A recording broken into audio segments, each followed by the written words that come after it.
everyone, and welcome along to the second installment of the SBF Summer Webinar Series. We are certainly living in some challenging and strange times at the moment, and we hope that you're all keeping safe and well at home. Today's session is a conversation about managing challenging behaviour. Over the next hour or so, we're going to be looking at some of the troublesome behaviour that children present. We will also look at some of the reasons why this behaviour occurs and how we might be able to modify the behaviour in a holistic manner. If you have any questions at any point, feel free to enter them into the comment section down below, and if we have time, we will certainly try and get through some of them as we go along. I'm joined in the studio today by Dr. Robert Gomez and Mr. Nahal Panajit.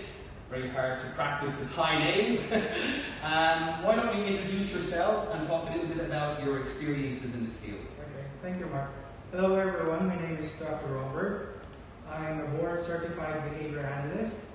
and I've been working with kids with special needs for more than 10 years now. My experience is closely with the children with developmental and behavior problems. And currently I'm the head of the special needs department of SBS. ครับส่วนผมก็ชื่อณพลนะครับเป็นนักจิตวิทยาคลินิกครับเป็นได้มาประกอบโรคศิลปะสาขาจิตวิทยาคลินิกเนาะเคยมีประสบการณ์ทำงานร่วมกับเด็กในโรงเรียนแล้วก็ให้คำปรึกษาเด็กเกี่ยวกับพวกพฤติกรรมต่างๆหรือการกระตุ้นพัฒนาการครับรวมถึงเคยมีประสบการณ์ทำงานกับผู้ป่วยจิตเวชด้วยครับ Okay, great. Now, before we get stuck in, Kun Jump here would like to do a little reflection with you all at home, so I'll give him a few minutes to go through that now. โอเคครับก็อย่างที่มาพูดไปเมื่อกี้เนาะว่าเราจะพูดวันนี้เราจะพูดเรื่องพฤติกรรมที่เป็นปัญหาพฤติกรรมที่ท้าทายกันซึ่งเชื่อว่าผู้ปกครองทุกคนคงเคยเจอกับลูกหลานของตนเองบ้างแล้วก็แต่ละคนก็มีวิธีรับมือที่แตกต่างกันครับตอนนี้ผมอยากให้ทุกคนลองหลับตาดูครับแล้วก็ลองนึกภาพตามที่ผมบอกเนาะว่าในตัวเองในฐานะผู้ปกครองนะครับลองนึกหน้าลูกของตัวเองขึ้นมาแล้วก็ตัวเองในฐานะผู้ปกครองเนี่ยเราอยากจะมีปฏิสัมพันธ์อยากจะพูดคุยกับลูกยังไงอยากจะมีความสัมพันธ์กับลูกคนที่เรานึกหน้าอยู่เนี่ยยังไงบ้างสำหรับคนที่นึกไม่ออกนะครับอาจจะลองมองไปอีก10 หรือ 20 ปีข้างหน้าที่ลูกเป็นวัยรุ่นเข้ามหาลัยทำงานต่างๆที่จะติดเพื่อนติดแฟนหรือมีงานของตัวเองต้องทำเราไม่ได้ใช้เวลาร่วมกับเราอย่างในปัจจุบันแล้วลองย้อนกลับมาถึงวันนี้เรามีอะไรที่เราอยากทำแตกต่างไปกับทุกวันนี้ไหมครับในเวลาที่เรายังได้ใช้อยู่กับลูกในทุกวันนี้แล้วภาพที่เรานึกอยู่ตอนมันเหมือนหรือแตกต่างที่เราทำอยู่ในปัจจุบันมากน้อยแค่ไหนผมขอเวลาสัก10 วินาทีเนาะให้ทุกคนนึกภาพอย่างที่ผมพูดไปครับ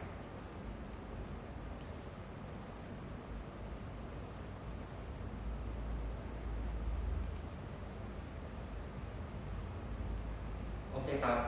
ตอนนี้อยากให้ทุกคนลืมตาเนาะแล้วก็ลองดูอีกครั้งนะครับว่าภาพที่นึกเหมือนหรือแตกต่างกับที่เราทำอยู่ในปัจจุบันมากน้อยแค่ไหนแน่นอนครับในฐานะผู้ปกครองบางครั้งเราอาจจะทำสิ่งที่เราไม่ได้อยากทำลงไปได้ไม่แปลกถ้าทำเหมือนเป็นเนี่ยบางทีก็อาจจะยากกว่าเนาะคนส่วนมากก็ไม่ได้เหมือนกันเราก็อยากให้ลองนึกถึงภาพนี้ไว้ตลอดเวลาที่ฟังการสนทนาในวันนี้นะครับ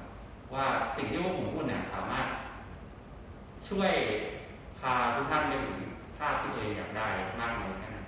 ครับ Okay, thank you, John. Okay, gentlemen, I think that it's best we start pretty much at the beginning, yeah? So we're looking today about managing challenging behaviour.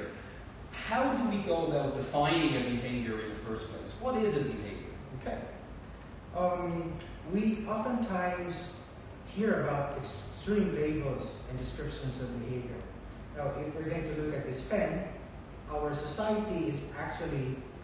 giving us extreme opposites of behavior. We know about bad and good behavior. We know about positive and negative behavior. We know about desirable and undesirable behavior. And we know about appropriate or inappropriate behavior. But does it really matter to classify a behavior? Well, that's a very good question. And the answer may be yes or maybe no. But according to behavior analysis, or in behavior analytic terms, the simple definition of behavior is that it is something or it is anything that a person is doing. So anything that we do, or anything that we are acting in response to a certain stimulus or a certain event is constituting a certain type of behavior. Why do we define the behavior? The first step in finding the best intervention is to address the definition of the behavior, so that we have to define it in such a way that we can measure and observe that specific behavior. And by describing that behavior, we are opening the door for a meaningful and relevant interventions. Just like the normal way of us adults doing or troubleshooting our problems, we always start with determining what's the problem, acknowledging what's the problem, describing what's the problem. In that way, we can think of the best possible solution to that specific problem. นะครับก็อย่างที่ดร.โรเบิร์ตได้พูดเนาะว่าเราอะไรคือพฤติกรรมแล้วก็เราถามมันไปทำไมจะได้เรานิยามพฤติกรรมมันไปทำไมก็เพื่อที่จะได้หาทางช่วยเหลือได้และจริงๆแล้วพฤติกรรมนะครับก็มีทั้งภายในภายนอกเนาะซึ่งในที่นี้เราในเด็กเราจะสนใจภายนอกมากกว่าภายนอกก็คือการกระทำทุกอย่างนะครับการขยับการวิ่งการเล่นอะไรที่เราเห็นได้ภายในก็พวกอารมณ์ความรู้สึกต่างๆซึ่งทั้งเด็กและทั้งผู้ใหญ่ก็มีทั้งคู่ครับแต่ว่าบางครั้งเราอาจจะสงสัยว่าแล้วทำไมเราไม่ได้สนใจอารมณ์เด็กหรือเปล่าจริงๆแล้วในผู้ใหญ่มันเป็นไปได้ที่เราจะสามารถปรับตัวพวกข้างในพวกอารมณ์ความรู้สึกความคิดเพื่อที่จะเปลี่ยนพฤติกรรมภายนอกแต่ในเด็กนะครับเขายังอยู่กับเราเขายังใช้ชีวิตเกือบทั้งชีวิตกับเกือบทั้งวันกับผู้ปกครองกับครูเนาะการที่เราช่วยเขาเปลี่ยนข้างนอกโดยอย่างถูกวิธีเนี่ยจะทำให้ภายในเขาเปลี่ยนไปอย่างดีและอย่างมีคุณภาพมากกว่าครับนั่นเป็นเหตุผลที่ทำให้เราสนใจการวัดการประเมินพฤติกรรมภายนอกของเด็กครับผม Okay, so if we can define different types of behavior, or maybe we should or we shouldn't, as positive or negative or appropriate or inappropriate, how then do we look at behavior and then define it as a problem? When does it become a problem? Well,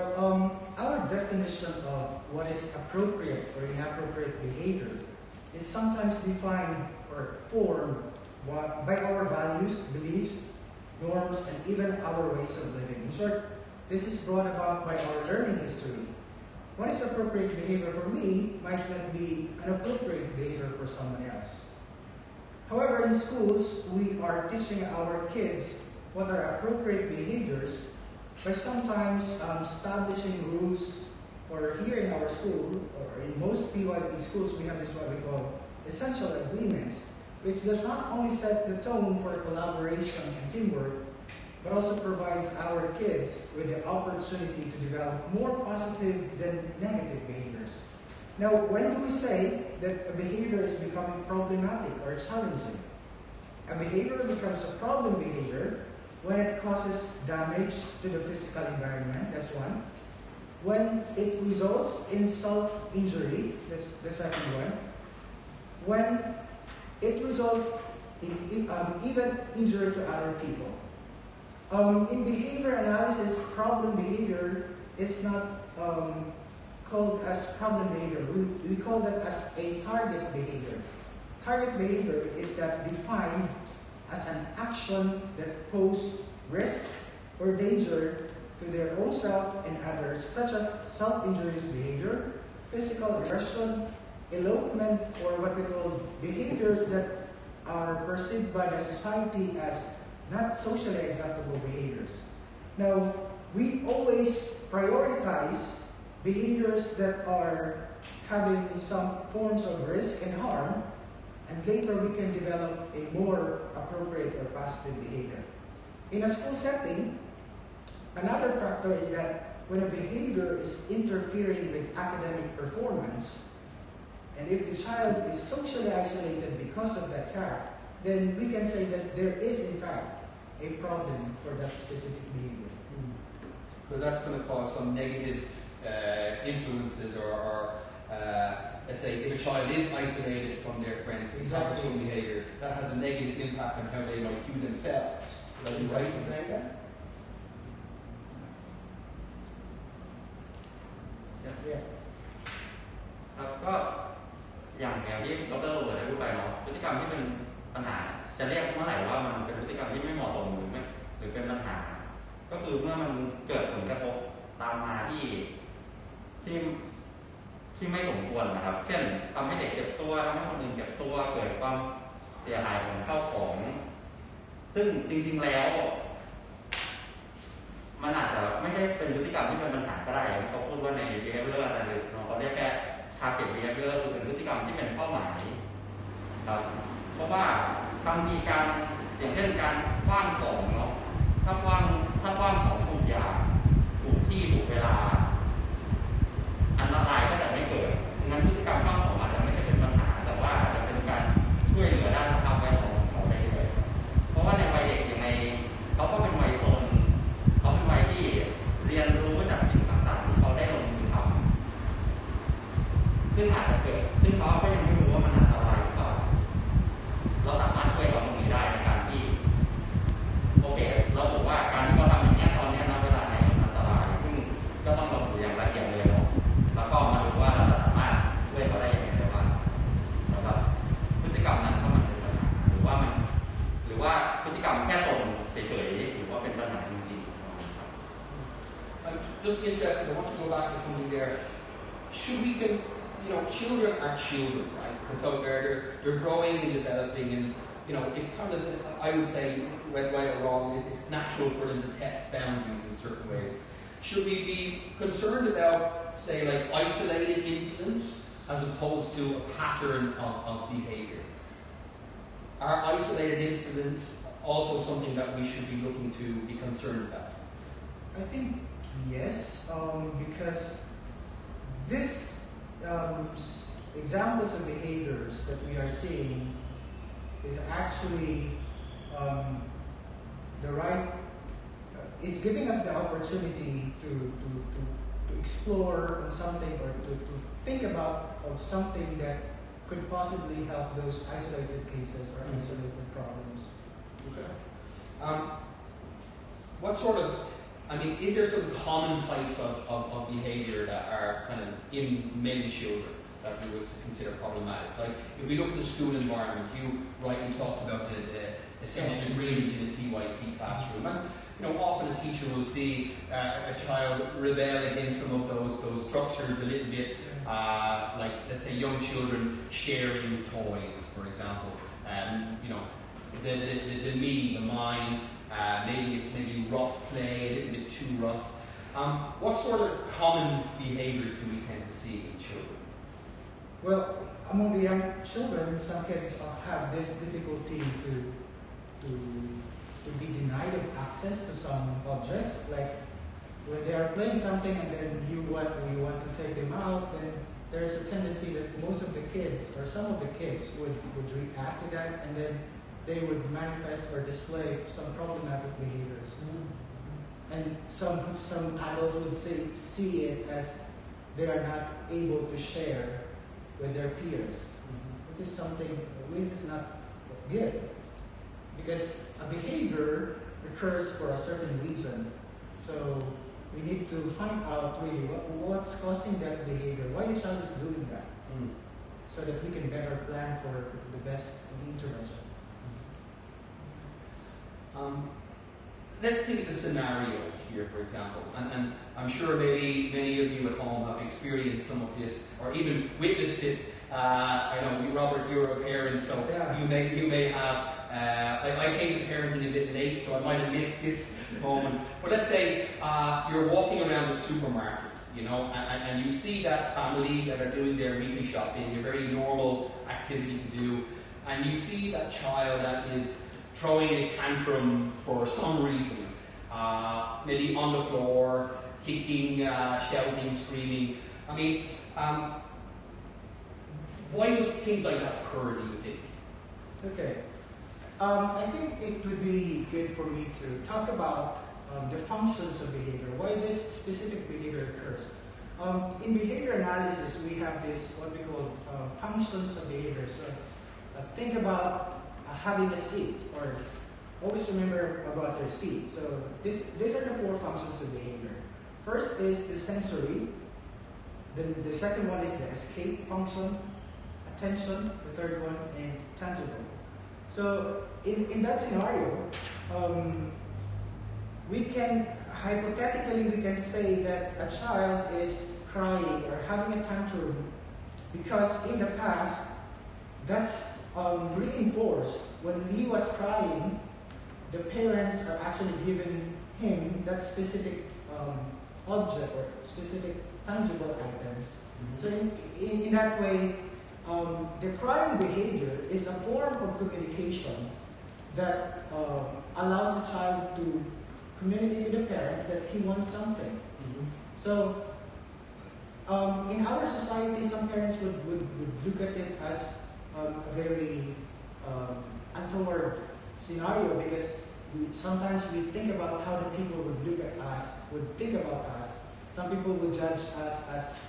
a bad parent, or even, oh, this is a bad child, bad kid. So we have to remember that a behavior communicates something. A behavior wants to actually expressing something for us to act upon. Now, to better understand the behavior, we have to consider the behavior in three ways. So what happens before the behavior, what is exactly the behavior, and what happens after the behavior. In such way, we can actually prepare and see the variables that is affecting the environment. That, like in your example, that probably is having a function of access to tangible. So the child is crying because he wants something, and the parents may be denying access to that tangible object. ก็จริงๆก็อธิบายตรงเลยเนาะอย่างที่เขาบอกมาว่าจริงๆการพฤติกรรมที่เป็นปัญหาเป็นอย่างไรเหมือนเขาใช้พฤติกรรมนั้นเพื่อสื่อสารกับผู้ใหญ่อยู่นะเขาอาจจะไม่ได้อยากทำแค่เขาทำเป็นแค่สิ่งนั้นเขายังไม่ได้เรียนรู้อย่างอื่นอย่างว่าเขาเกิดมาบนโลกใบนี้เขาทำเป็นในวันแรกที่เกิดมาสิ่งเดียวที่เขาทำเป็นคือร้องไห้แล้วเขาได้กินนมอย่างนั้นแหละครับเพราะงั้นพฤติกรรมต่างๆเขาก็ค่อยๆเรียนรู้มาเรื่อยๆเขาอาจจะทำได้มากขึ้นจนเราคิดว่าเขาโตแต่ก็อย่าลืมว่ายังอาจจะมีบางอย่างที่เขาไม่รู้อะไรเงี้ยครับแล้วในช่วงนี้ครับอยากให้ลองดูว่าตอนที่ทุกท่านเจอปัญหาต่างๆอาจจะอย่างที่ในซูเปอร์มาร์เก็ตที่คุณมายกตัวอย่างมาเนาะหรือว่าอย่างอื่นที่บ้านที่ไหนก็ได้ที่เจอพฤติกรรมที่เราคิดว่าเป็นปัญหาทุกท่านทำยังไงครับแล้วมันตรงกับภาพที่ผมให้ดูไว้ตอนแรกไหมอยากให้ลองดูอีกทีเพื่อคำถามต่อไปช่วยคลี่คลายมากขึ้น I'm kind of going back to some experiences that my friends have had, yeah? And I've often heard them talk about this idea of, oh no, the terrible twos are coming, or when they're talking to they're confiding in some of the behavior, the response is, oh, he or she is in the terrible twos. But what is the significance of that? Or is there any significance to the idea of terrible twos? Well, as a behavior analyst, we can't just judge a certain behavior if at some point we cannot observe and measure that behavior. By theory, I heard about terrible twos in in many literatures, it was mentioned and actually taken into consideration by early childhood educators. But for me, it's not about the theory, it's not about the principle, it's about how you act upon a certain problem, how you intervene that specific problem. ไอ้ตัว terrible two นะครับภาษาไทยว่าอะไรดีแบบอายุ2 ขวบที่มักจะขอปัญหาเยอะอะไรดีหรอคือผมไม่แน่ใจว่ามีคำในภาษาไทยเลยนะซึ่งถ้าถามว่าเป็นไปได้ไหมก็คือเหมือนอย่างที่ผมบอกครับเกิดมาเขาเพิ่งร้องไห้เป็นต่างๆแล้วเขาโตขึ้นเขาขยับแขนได้เขาขยับขาได้เขาก็อยากวิ่งเขาเริ่มขยับมือได้คล่องขึ้นเขาก็อยากจับกล่องละปลาเป็นช่วงที่เขากำลังค้นหาว่าตัวร่างกายเขาเนี่ยทำอะไรได้บ้างสิ่งที่เขาเพิ่งขยับได้เนี่ยทำอะไรได้บ้างครับแบบถ้านิ้วเขาเพิ่งเริ่มกำของได้เขาก็อยากลองแล้วว่าแขนเขามีแรงปาของไปไกลได้แค่ไหนอะไรอย่างเงี้ยครับซึ่งต่างๆมันกำลังพัฒนาอยู่ก็จะเป็นวัยที่โซนอาจจะไม่ได้เทอร์โบแค่2 ขวบ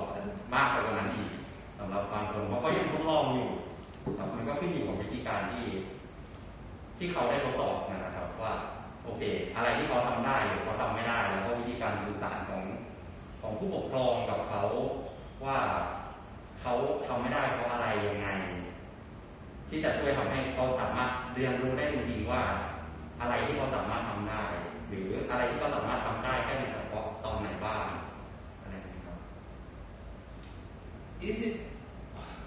you can correct me if I'm wrong, but I'm wondering, is it kind of inevitable that a child will hit some passage or some time of some troublesome behaviour because it is part of them growing up,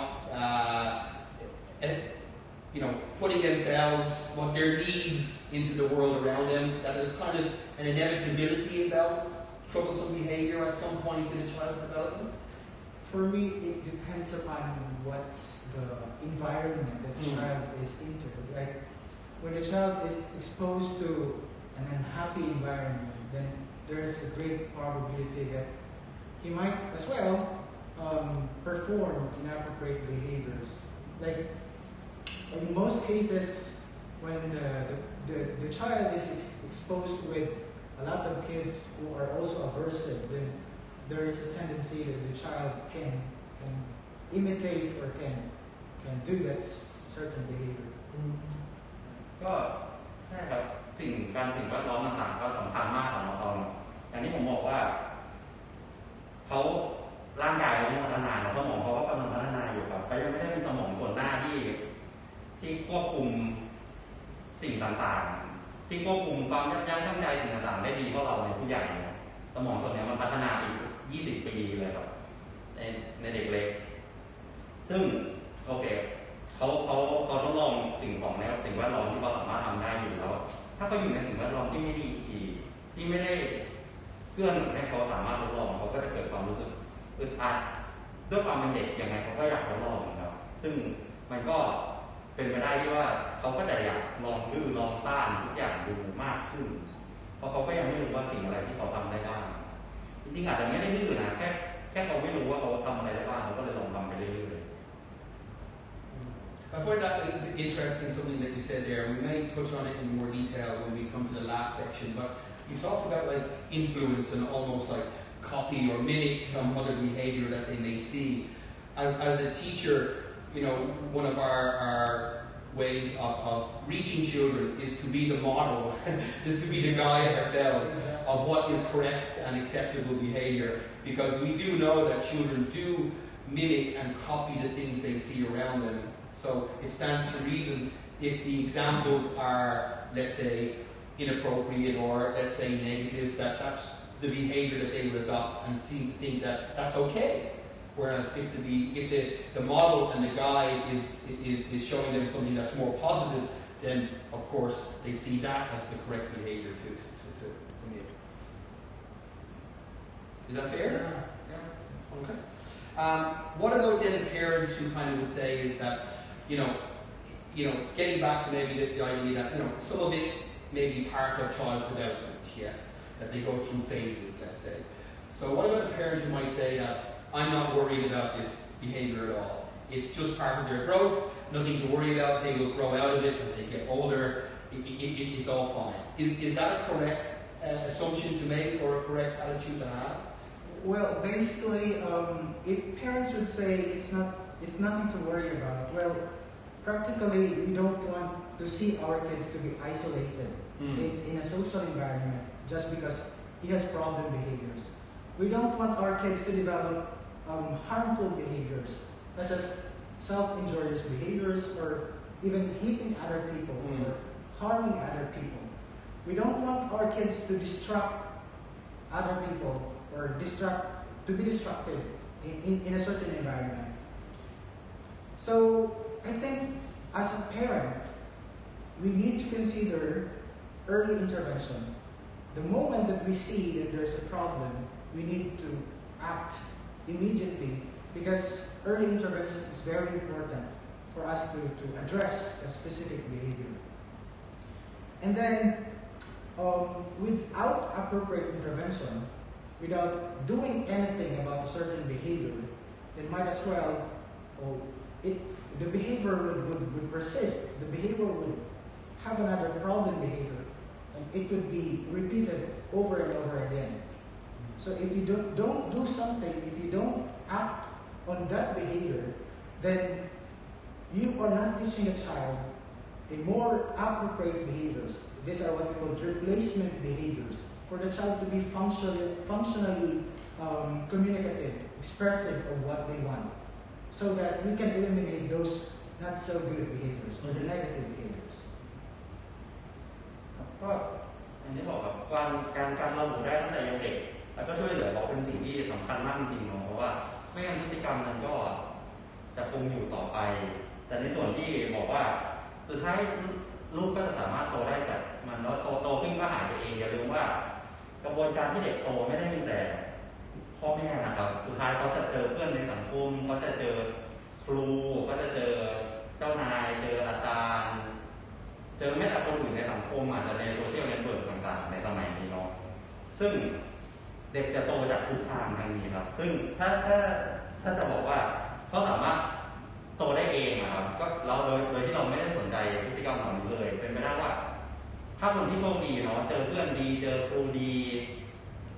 สังคมต่างๆเหล่านั้นอาจจะเป็นคนช่วยพาเขาออกมาครับแต่ว่าถ้าเด็กที่โชคไม่ดีหน่อยสังคมเพื่อนก็ไม่ดีครูก็ไม่ได้มีความรู้ในการช่วยเหลือตรงนี้แล้วเขาก็จะไม่สามารถก้าวผ่านไปได้เพราะเขาไม่เคยเรียนรู้เพราะงั้นการที่ตอนนี้ที่ลูกยังอยู่กับผู้ปกครองอยู่กับทุกท่านเนาะเรามีเวลาเรากินเวลาเกิดครึ่งวันเกินครึ่งวันของเขาถ้าเราช่วยเหลือเขาได้ตั้งแต่ตอนนี้เขาก็สามารถก้าวผ่านไปได้โดยไม่ต้องให้สังคมที่เราไม่รู้ว่าจะเป็นยังไงหรืออะไรก็ตามมารอให้แบบเหมือนดวงชะตาตรงกันแล้วก็พาเขาไปรอดซึ่งถ้ามันไม่ตรงกันเราก็ไม่รู้ว่าเราจะไปรอดไง I think that during the early reflection that you did for parents at home to close their eyes and just to have a vision of what kind of a child they would be, even perhaps when they grow up, when they're in their adult life, what skills do we want them to have? I'd say there would be a lot of commonality between a lot of the parents at home. They want their children to grow up strong with perseverance, good social skills, all of those kind of things. Early intervention, how important is that in making sure that the dream that we have for our children when they grow older can be readily achieved? I think John can best explain that in psychological perspective. ก็ใช่ครับการอย่างที่ผมบอกตอนแรกนะว่าให้นึกภาพว่าเราอยากทำยังไงกับลูกอยากมีปฏิสัมพันธ์ยังไงกับลูกการที่เราช่วยเหลือเขาตั้งแต่ยังเด็กตอนที่เขาเจอความยากลำบากนะครับอย่างที่ได้บอกไว้ตอนแรกนะว่าบางทีพฤติกรรมที่เป็นปัญหาเนี่ยเป็นการที่เขาพยายามสื่อสารกับผู้ใหญ่ยังไงเขาก็อยากสื่อสารครับลองคิดภาพเราอยากคุยกับคนนึงแต่ว่าเขาไม่เคยคุยกับเราในเรื่องที่เราอยากคุยด้วยเลยอะไรนะครับสุดท้ายเราก็จะรู้สึกน้อยใจเล็กๆเนาะอันนี้คือแต่ว่าอันนี้คือสำหรับลูกพ่อแม่คือโลกทั้งใบ แล้วถ้าโลกทั้งใบไม่คุยกับเขาอะไรอย่างเงี้ยครับเขาก็คงไม่แค่น้อยใจเด็กๆแล้วแหละมันก็คงเป็นบางอย่างในใจเขาแล้วก็กับภาพที่ผมให้ครับจะให้นึกเนาะเราอยากทำยังไงเขาเราอยากเห็นเขาโตมาเป็นยังไงแล้วการที่เราสามารถช่วยเขาได้ตั้งแต่เด็กเนี่ยมันน่าจะช่วยทำให้เราได้ไปใกล้ภาพพวกนั้นมากขึ้นไหมหรือในอนาคตเขาสามารถผ่านปัญหาได้เพราะเราวางรากฐานที่ดีให้กับเขามันก็จะดีกว่าที่ปล่อยให้เขาไปเผชิญโลกแล้วเขาฟุกเจอรากฐานใหม่ของเขาเองประมาณนี้ครับ Additionally, early intervention plays a very significant role in for our kids because basically it's the right age to teach our young kids. It's the teachable age where we can actually develop more positive and appropriate behaviors for them to do away or to eliminate those inappropriate behaviors. And this is also one way of filling in the gaps, the specific skills that the child has to learn in order for him to function independently in his day-to-day living. For example, in school. What sort of skills would you be kind of thinking about when you say that? In early years, we are expecting the child to perform holistically. So if the child is showing inappropriate behaviors, then sometimes it is affecting most of his developmental skills. So, say for example, the communication, functional communication, the fine motors, the gross motors, etc., that would help the child to engage in a more appropriate behavior. Very good. You talked a little bit earlier about like communication. I think like the very youngest, the toddler, the newborn age, where they don't have any speech communication, it is sound. So they have cries for different things that they want to show their emotion, their feelings. Would that be the same case like with a lot of behavior right through the age levels? That it is a kind of form of communication. There is a message there somewhere. Exactly. As I've said, everything that we do, or every behavior, is a form of communication. Now, it is very necessary for the parents to carefully understand, like to attend to the needs of the kids, like what they want, what they need. Because as parents, we should also be clear by looking at what they want and what they need. We also have to be clear in our communication. How we talk to them should be, as much as possible, very clear in such a way that they can comprehend or they can understand what do we want for them. Sometimes, if there's a need for us to use some interventions like visual schedule, for example, in following a certain routine, or say, for example, rules that allows the child to perform a certain behavior, then we have to do it because that would probably, or in most cases, eliminate the occurrence of inappropriate behaviors. We parents should not assume that our kids understand what we want for them. Because normally, as parents, we just say something to the kid without knowing that we are using a language that is not comprehensible to the child, for example. So we have to be very careful in talking to the child. We have to go down to the child's level. We have to use a clear language so that we can build a strong connection, a rapport with the child. We have to take note that the kids are the ones that we should understand, not the parents, not we as the parents. Okay, so we're trying to reach the child as opposed to the child trying to reach what we're trying to say. Okay. But sometimes it's showing the other way around. Yeah, and actually, because sometimes when troublesome behavior occurs for the parent, there is a reaction to it, right? Which could be frustration, it might be annoyance. Exactly. So we probably don't maybe sometimes take the time to consider that. Mm-hmm. And our responses to it are very adult responses, with our adult brain, with our lifetime of experiences, yet we're dealing with a child brain with limited experiences, and they're not going to have the same understandings that we have. True. ก็อย่างที่พูดเนาะว่าการสื่อสารกับเด็กสำคัญมากแล้วก็การสื่อสารเนี่ยรวมถึงการฟังด้วยนะครับการฟังการทำความเข้าใจเด็กตอนที่การสื่อสารคือการที่พ่อแม่ถามลูกว่าลูกคิดยังไงลูกรู้สึกยังไงนั่นก็เป็นการสื่อสารเราตั้งใจฟังเขาแล้วก็อย่างที่คุณม้าบอกมาว่าการทำความเข้าใจเด็กเป็นอะไรที่สำคัญมากครับแล้วก็ด้วยความที่เขาเพิ่งเกิดมาไม่กี่ปีเราเขามีประสบการณ์ไม่ได้เท่าเราสมองเขาก็ไม่ได้พัฒนาเท่าเราด้วยอะไรอย่างเงี้ยครับตามหลักสมองการพัฒนาสมองนะครับมันการสื่อสารกับเขาการฟังเขาเรียนรู้ได้ครับแค่เขายังไม่รู้เราค่อยๆพูดกับเขาถ้าเราพูดดีๆกับเขาบอกว่าเขาควรทำอะไรยังไงอะไรเงี้ยครับจะช่วยทำให้เขารู้ว่าเขาควรทำยังไงแล้วถ้าเรายิ่งมากขึ้นอีกเราพยายามทำความเข้าใจถึงอารมณ์ความรู้สึกเขาว่าเช่นพ่อรู้นะแม่รู้นะว่าที่ลูกทำอย่างนี้เพราะลูกรู้สึกโกรธลูกก็เลยไปตีเขาแต่ว่าลูกรู้สึกโกรธได้เราทำอย่างนี้เราทำแบบนึงดีไหมเราบอกเพื่อนดีๆไหมหรืออะไรอย่างเงี้ยครับแล้วก็อยู่กับเขามันนอกจากจะให้เขารู้ว่าโอเคเราอยากสื่อสารกับเขาแล้วเรายังยอมรับในตัวเขานั้นเรายอมรับในความโกรธของเขาเรายอมรับในอารมณ์ที่เขามีแล้วเราช่วยเขาหาทางแก้ปัญหามันจะช่วยเพิ่มความสัมพันธ์ระหว่างผู้ปกครองกับลูกได้ดีมากแล้วก็อีกอย่างนึงที่เมื่อกี้สำคัญมากที่คุณน้าพูดว่าบางครั้งถ้าเด็กทำแล้วเราคิดด้วยสมองของผู้ใหญ่ประสบการณ์ของผู้ใหญ่แล้วเราก็มีอารมณ์ขึ้นมาแบบผู้ใหญ่มีความคิดแบบผู้ใหญ่ทำให้เรายัดตรงนั้นไปใส่เด็กจริงๆเรารู้สึกได้นะครับมันไม่ผิดที่เราจะรู้สึกเช่นเดียวกับเด็กที่ไม่ผิดที่รู้สึกโกรธหรือรู้สึกเศร้าเราก็ไม่ผิดที่รู้สึกโกรธรู้สึกเศร้ารู้สึกอึดอัดแต่เราอย่าปล่อยมันออกไปตามอารมณ์เต็มที่เราให้ลองนึกถึงภาพที่ผมคิดไว้ตอนแรกครับว่ามีภาพพวกนั้นยังไงในหัวบ้างเรามีภาพที่เราอยากลูกไหมหรือเรามีภาพที่เราอยากพูดดีกับลูกมากกว่าเราลองทำตามภาพนั้นเราบอกได้นะว่าแม่โกรธที่ลูกทำอย่างนี้แต่ว่าไม่ได้บอกด้วยอารมณ์เราบอกได้ครับให้เขารู้ว่าโอเคคนเรามีอารมณ์ได้แต่ว่า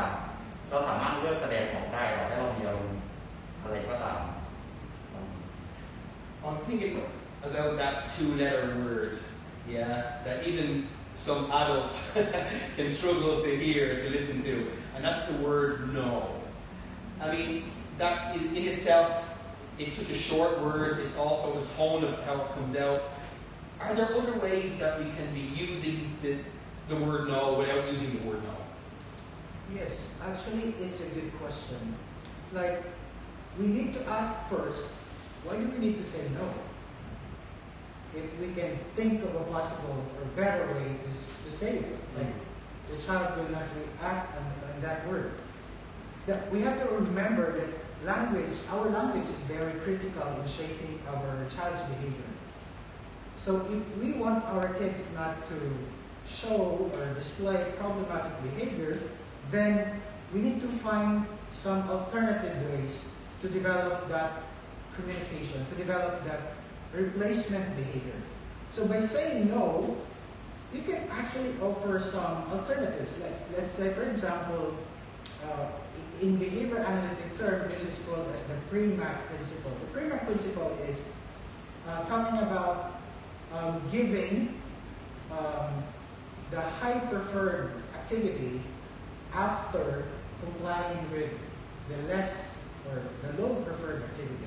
So instead of saying no, you can actually offer the child, you have to do this first before you can have it. So plain and simple, it's practical. So we can actually eliminate problem behaviors. Another one is we could also develop what we call antecedent interventions, or something that is done. We need to do something prior to the occurrence of the problematic behavior. What does it mean? We need to set up the environment. We need to manipulate the environment. We need to come up with some forms of prompts or some forms of visuals for the child to predict what's next, what's coming ahead. For example, if the child is following a certain routine, for example, you have to give him a visual schedule in such a way that the child can follow his routine. So there's no need for you to have conflict by disrupting the child, whatever he likes to do, because the child can follow a specific skills or routine. ที่ก็เป็นวิธีต่างๆที่สามารถทำได้เนาะทั้งโชว์ให้เขาดูทั้งพูดกับเขาต่างๆเนาะซึ่งอย่างที่ผมบอกครับว่าเด็กเราทุกคนเรามีความรู้กันว่าเด็กฉลาดเด็กรู้ใช่ครับเด็กรู้แต่ว่าเขารู้ในเรื่องที่เขารู้นะเขารู้ในเรื่องที่เขาเคยเห็นเขารู้ในเรื่องที่เขาเคยมีประสบการณ์ถ้าเขาไม่เคยมีประสบการณ์เขาก็ไม่รู้ครับแต่เด็กมีความสามารถที่จะรู้ได้เพราะงั้นการที่เราบอกเขาว่าเขาควรทำอะไรค่อยๆบอกเขาอะไรอย่างเงี้ยครับชื่นชมเขาหรือบางอย่างถ้าเราต้องการให้เขาทำแล้วเขาไม่ยอมทำเราอาจจะเอาสิ่งที่เขาอยากทำมาแต่เราอย่างที่ดร.โรเบิร์ตได้พูดนะว่าเราก็ให้บอกเขาว่าไม่อยากได้อันเนี้ยทำอันนี้ก่อนแล้วเดี๋ยวได้อันนี้ตามอะไรอย่างเงี้ยครับเพื่อช่วยสอนเขาไปเนาะเป็นการพูดดีๆกับเขาแทนการบอกเขาว่าไม่อย่าทำอย่าพูดอย่านู่นอย่านี่อย่านั่นอะไรเงี้ยครับเราลองคิดง่ายๆนะว่าเด็กจะรู้สึกยังไงสมมติถ้าสมมติว่าคนที่ฟังอยู่ตอนนี้ไม่มีใครเป็นนักบินเนาะแล้วผมให้ลองขับเครื่องบินแล้วกัปตันแล้วกำลังแต่เปิดเครื่องอะไรแล้วกัปตันเดินมาบอกว่าไม่อย่าทำอย่างนั้นเฉยๆแล้วเราก็คงจะช็อกไปเลยว่าแล้วเราต้องทำยังไงต่อแล้วเราก็จะช็อกอยู่ในห้องเครื่องอันนั้นเลยแต่ในขณะที่ถ้ากัปตันเดินมาแล้วบอกเราว่าให้กดปุ่มนี้4ปุ่มนี้4ปุ่มนี้4แทนเราก็อาจจะพอรู้วิธีมากขึ้นว่าเราควรกดปุ่มไหนซึ่งโอเคเราอาจจะยังไม่เก่งขนาดขับเครื่องบินเป็นเราอาจจะต้องได้รับการเรียนรู้เราอาจจะต้องไปเรียนเพิ่มเราจะต้องลงเรียนนักบินอีกหลายปีเราฝึกอีกหลายปีอะไรนะครับแต่ว่าถ้าวิธีการสอนเขาบอกแค่ไม่อย่าทำอย่างนั้นเราก็คงไม่มีทางรู้ว่าเราต้องตกลงเราต้องทำยังไงเราซึ่งหลายคนก็บอกว่าเราก็คงต้องไปอ่านเองแต่ว่าอย่าลืมนะครับว่าเด็กเขายังบางคนยังอ่านหนังสือไม่ออกเขาก็ไม่สามารถอ่านเองได้หรือแบบเรื่องบางเรื่องในสังคมมันไม่ได้มีให้อ่านซึ่งเขาก็คงงงไปเลยว่าถ้าเราพูดแค่ไม่อย่าทำเขาก็คงงงแล้วเขาก็คงช็อกว่าแล้วเราต้องทำอะไรล่ะอะไรอย่างเงี้ยครับแทนที่เราจะบอกเขาไปเลยว่าแม่อยากให้ลูกทำอย่างนี้นะประมาณนี้ครับมันก็จะดีกว่าในการที่เขาก็จะอยากเปลี่ยนพฤติกรรมด้วยนะเพราะเราไม่ได้ไปว่าเขาไม่โดนดุอ่ะเขาก็ไม่เสียอารมณ์เนาะแล้วก็เราพูดดีๆกับเขาก็ไม่อยากทำครับ So could we say that like it's almost a mindset in your parenting, really, in how you approach the problem behavior. You talked a little bit about like creating like visual schedules and things like that. So really, to me, that seems to be like a really strong mindset that parents would need to get into to be that kind of parent. Yes, exactly. Because sometimes the reason why the child is having inadequate behaviors or problematic behaviors is that it was because of the parents' behavior towards them. So we have to be very careful in how we behave, how we show our behavior to the child, to the kid, so that it would not create multiple problematic behaviors in the long run. So kind of like, do as I say, don't do as I do. We can put that phrase to bed. In terms of the visual schedules you talked about, is that applicable to any age children? I mean, obviously the younger ones who have low communicative abilities, they're not going to be able to follow that independently. But do you see that having application for much older age children? What sort of range do you see? It actually depends on a certain problem behavior that we are addressing, or it depends on what's your goal for the child. But basically, visual schedule can be applicable to any age. Like for young kids, by just showing a picture, for example, instead of written words, then they can actually develop a routine on a day-to-day basis. And they can follow actually a certain schedule by just looking at pictures, simple pictures that would depict their activities in a day. one of my own experiences with my son at home, we went through some issues with the game, game time. And, maybe parents at home will be feeling something similar. But coming in from home, the bag is off the back. There's no attempt to do homework or anything like that. It's just straight into game. And when we would say, okay, now's the time for dinner, stop playing now. Now's the time to do your homework. Now's the time to take a shower and go to bed. There was quite a lot of pushback in those instances. So we created a timetable, and we had it posted on the wall, and we itemized that this is your game time, this is your homework time, this is your TV time, your shower time, and then bedtime. In doing that, we wanted our son to have kind of like to take ownership of it, so that it's not just us telling him this is what you have to do. Yeah. So we involved him in the construction of this schedule.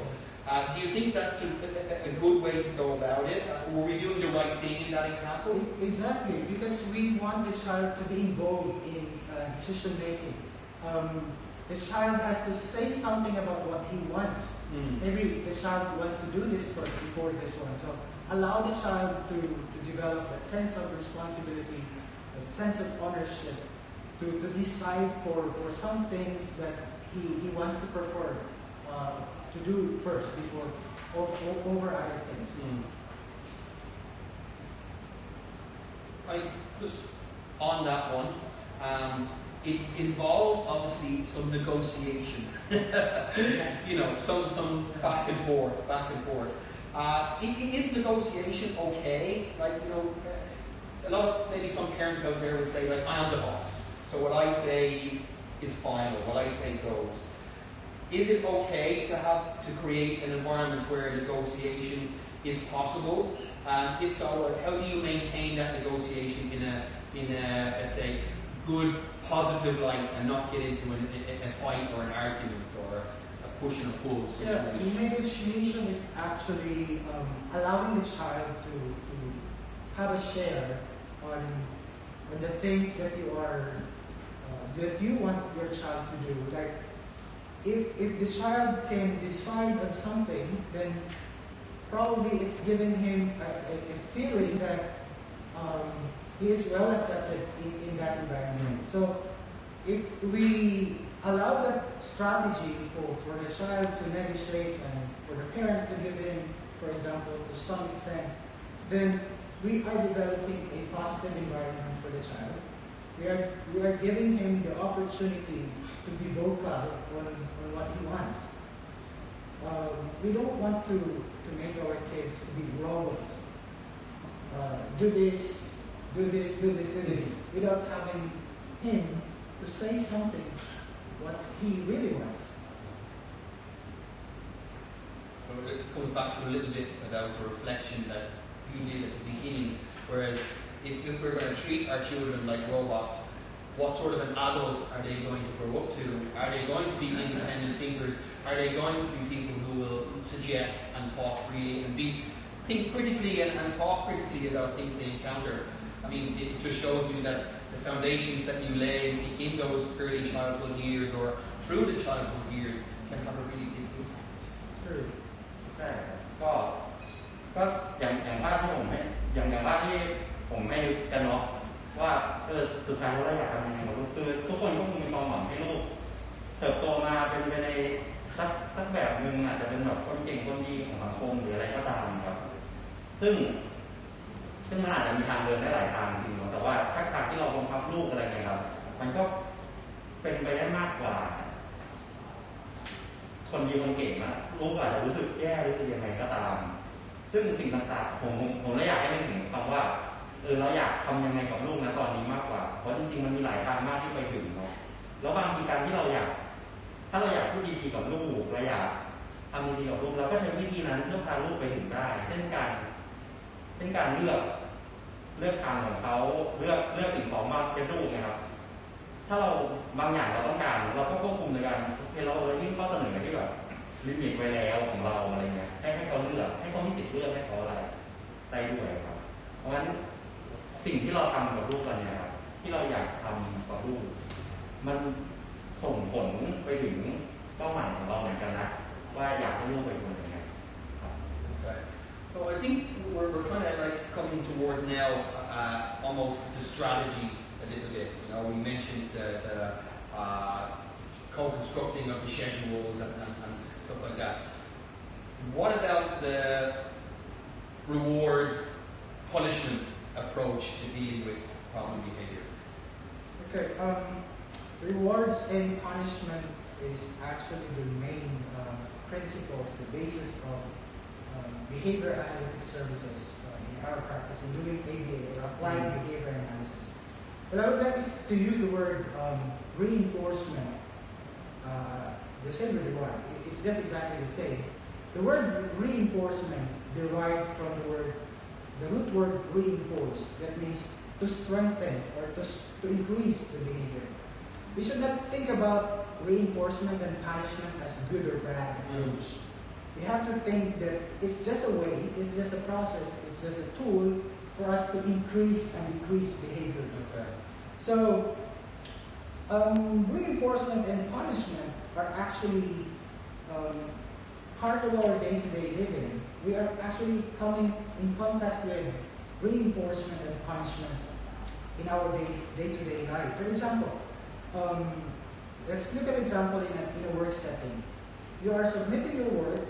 to your boss, and then your boss would say, "Good job, very good." The next time around, you are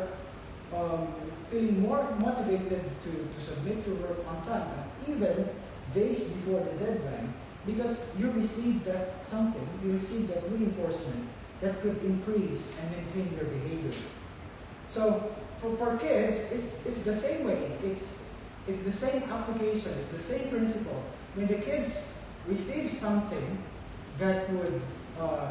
is immediately after their behavior, there's a greater or high likelihood that their behavior will become reinforced or strengthened. Punishment, on the other side, is just to decrease the behavior. So we can actually put something or to apply something that is positive punishment or to take away something that is negative punishment. But it doesn't really tell you that this is a bad approach. This is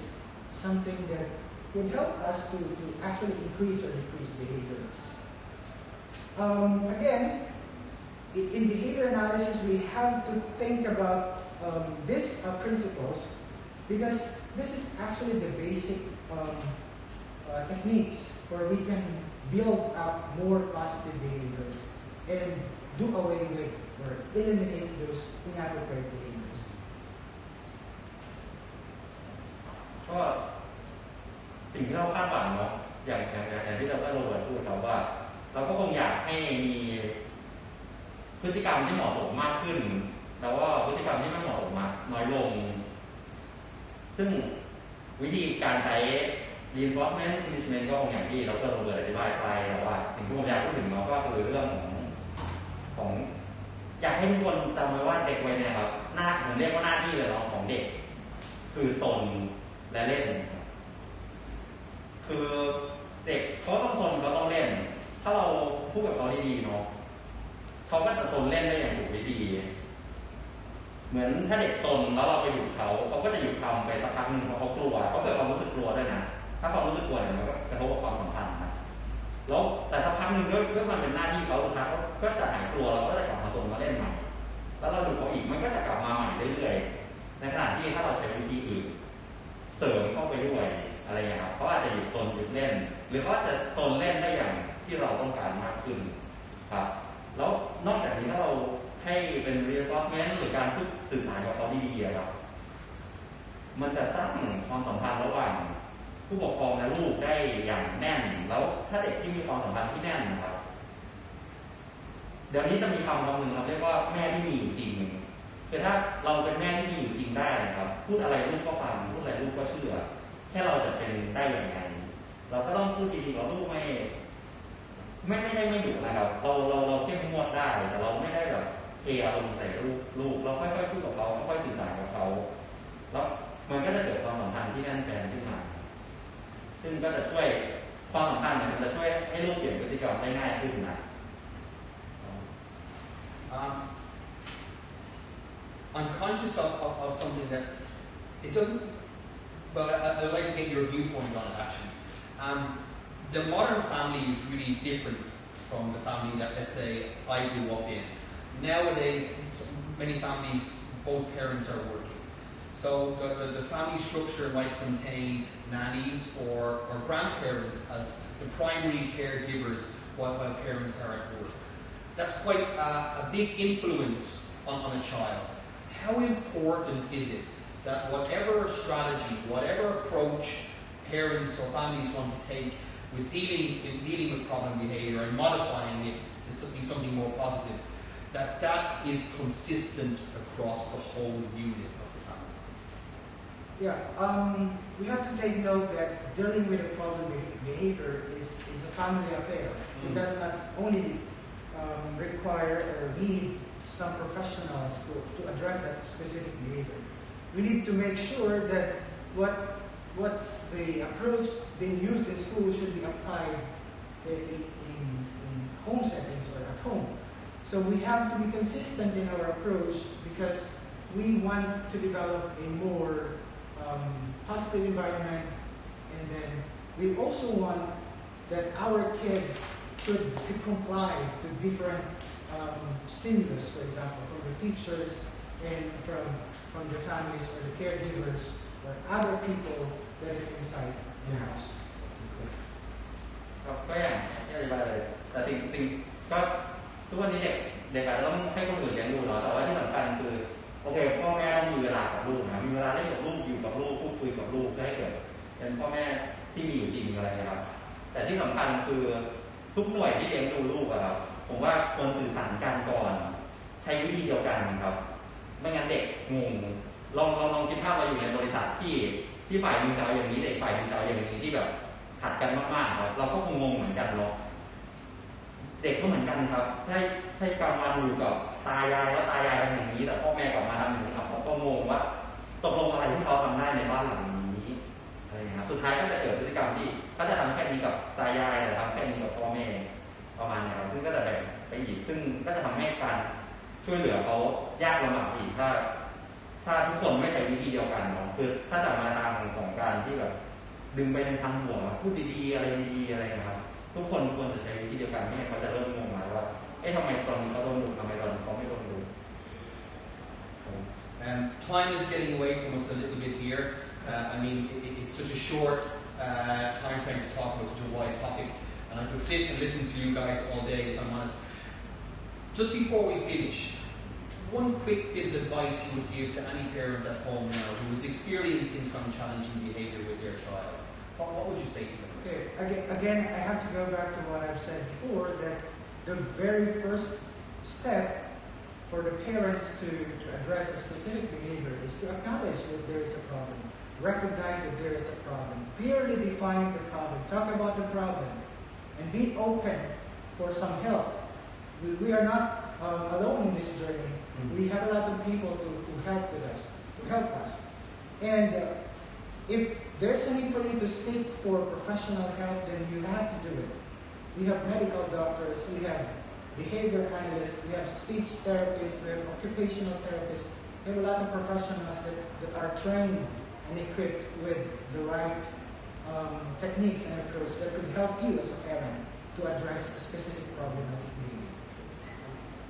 แล้วก็นอกจากที่ดร.โรเบิร์ตพูดเนาะผมก็อยากฝากภาพครับที่ผมได้นึกตั้งแต่แรกไว้ว่า